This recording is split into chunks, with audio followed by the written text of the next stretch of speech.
West Asia is on the edge. US forces, including a carrier strike group, fighter jets, bombers, and cruise missile submarines, are poised for massive strikes at Iran for a second time in 8 months. The negotiations are on between the US and Iran in Oman to avoid such military action. President Donald Trump has reportedly made 5 core demands of Iran. Now, these demands were reported by the Israeli newspaper Maariv, and they intend to dismantle Iran's nuclear and military capabilities. Let's look at these demands. Number 1, dismantling Iran's nuclear program. Now, Iran needs to totally halt its nuclear activities. Now, the US struck at 3 Iranian nuclear facilities last June as part of Operation Midnight Hammer to stop it from enriching nuclear fuel. Demand number 2, halting enrichment. Iran needs to completely halt all uranium enrichment. Iran was enriching uranium at 2 mainly heavily fortified sites, the Natanz fuel enrichment plant, its largest site, and the Fordo fuel enrichment plant near Qom. Now, these facilities use centrifuges to process uranium to 60% purity, and both sites were struck by US bombers. Demand number 3, Iran surrender its nuclear material. Now, Iran is believed to have enriched approximately 400 kilograms of enriched uranium, which could be used to make between 8 and 10 nuclear weapons. The US wants Iran to surrender this material. Demand number 4, Iran dismantle its ballistic missiles. Now, Iran is a missile power, and it has a range of long-range ballistic missiles, including hypersonic missiles.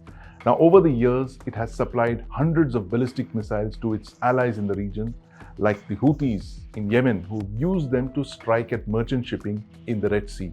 Now, Trump wants restrictions on or the complete dismantlement of Iran's ballistic missile program. And finally, demand number 5, Iran dismantle its so-called axis of resistance. Now, over the last 2 decades, Iran built up a network of regional proxies.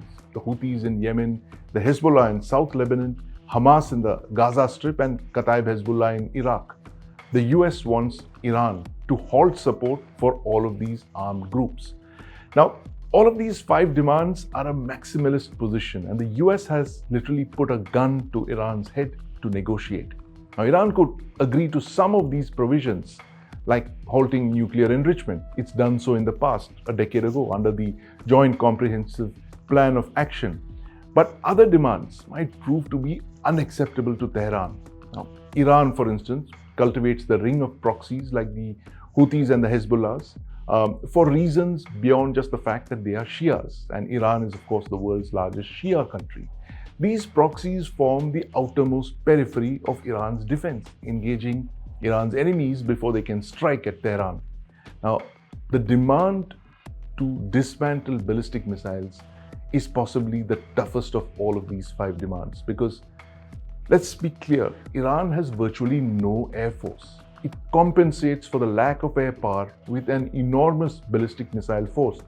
It has among the largest inventory of ballistic missiles in the world. Without ballistic missiles, Iran is vulnerable, and this one provision could be the biggest obstacle to negotiations. But with the US tightening military pressure on Iran in West Asia, it seems Tehran has very few options left in these negotiations.